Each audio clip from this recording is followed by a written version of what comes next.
Well, today I thought I'd do a little backdrop, a little history on personal demons. The little histories behind them.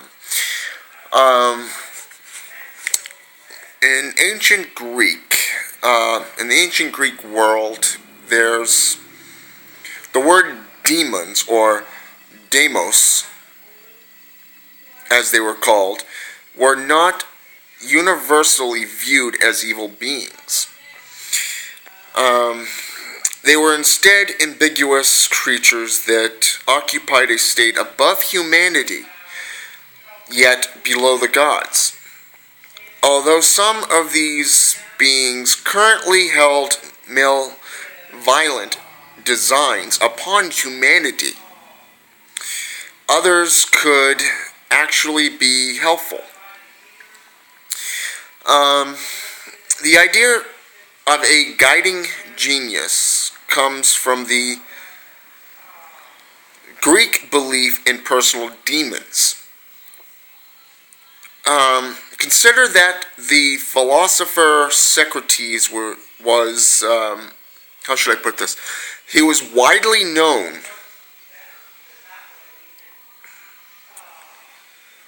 and believed to have a demos, or a personal demon of his own. According to the philosopher himself, this being provided him with advice throughout his lifetime. Some of Socrates' critics were suspicious of his open admission to demonic influence. Although within the context of his culture, the presence of such a demon was often considered a boon. Still, the question was raised as to whether or not this entity was a good demon or a bad demon.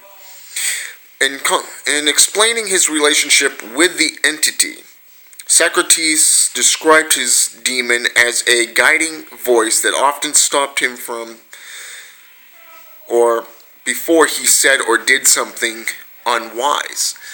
So, the demon was good, he argued, because it held or had never steered him incorrectly or encouraged him in anything that caused him harm.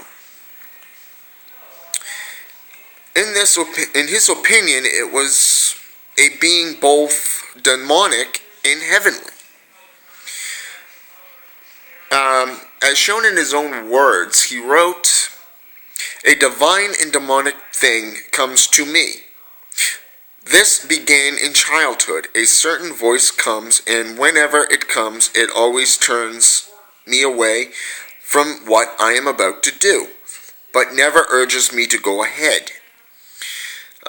We know that there are angels and demons, and that a hierarchy of angels, like that of Lucifer and, well, some would argue that Satan was part of that, questioned God's authority and were cast out to a lower class, maybe a demonic angel, if you wish, or demon. Although Socrates is viewed by many to be the father of critical thinking, it seems that he often took the advice of his personal demon without question. On the day that Socrates was to be executed for supposedly corrupting the youth of Athens, the great philosopher reported that his personal demon had nothing at all to say, or to stay his course. For once in his life, the mysterious inner voice was silent, a sign that Socrates interpreted as meaning that his death was neither a bad thing or a good thing. A lot of this stuff you can actually find online, Googling. You can find it under guiding spirits. You can look under Well, if you're looking under satanic sites, it's most likely an unholy guardian demon that you're looking at. Somebody, an unholy guardian demon is a demon that is part of a race of hierarchy of the underworld or the shadow realm. And what this entails is his personal job is to guide you and to protect you from outside, how should I put this, influence. It would be like the Archangel Michael protecting a Christian from, say, a witch or a Wiccan. The same could be said about an unholy guardian demon protecting a Satanist from the Christians. False propaganda. Now, with that said, I've personally been a Christian I've lived, walked, and talked that nonsense for a total of 4 years. I was a Baptist, a Pentecostal, I tried Catholic once. That was really freaky. But the one I really related to was the Apostolics. I related to an apostolic Christian atmosphere, their way of life. It's probably because I am an old-fashioned man. I prefer, a good book and a fireplace over a TV, a cell phone, and a laptop, like most of the youth today. Video games are okay, but to me, I really could care less about them. Now, with that said, Socrates is just one of many throughout history that have been killed because of having that inner voice that they listened to without question.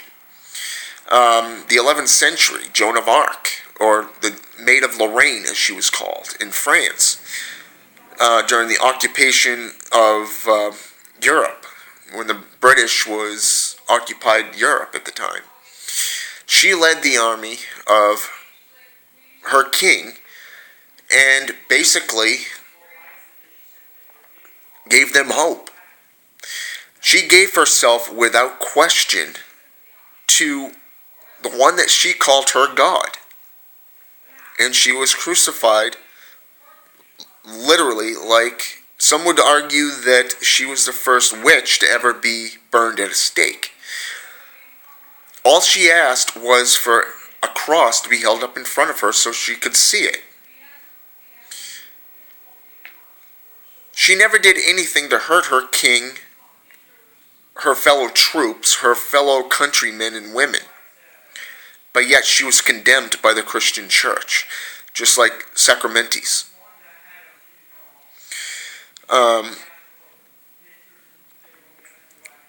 Socrates, rather. Sorry, I mispronounced his name there. Now, with that said, a lot of people throughout history has been condemned by the Christian church, yes.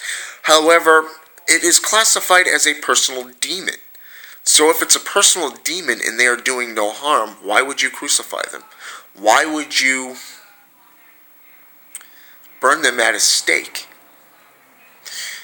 It's like what's going on here in Clarksville right now. I'm a Satanist living here. I'm a priest, number one. And number two,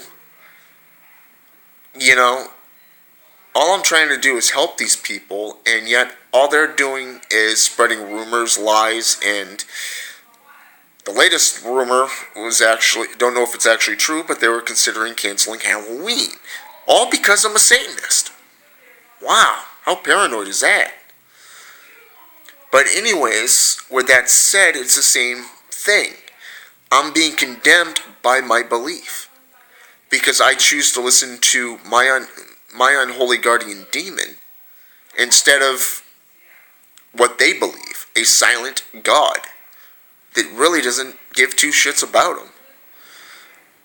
But that's that, Basically, with that said, I just wanted to give you a little backdrop on personal demons, and with what I said yesterday on yesterday's video, this is part 2 of that. So, with that said, hail Satan, and have a good night.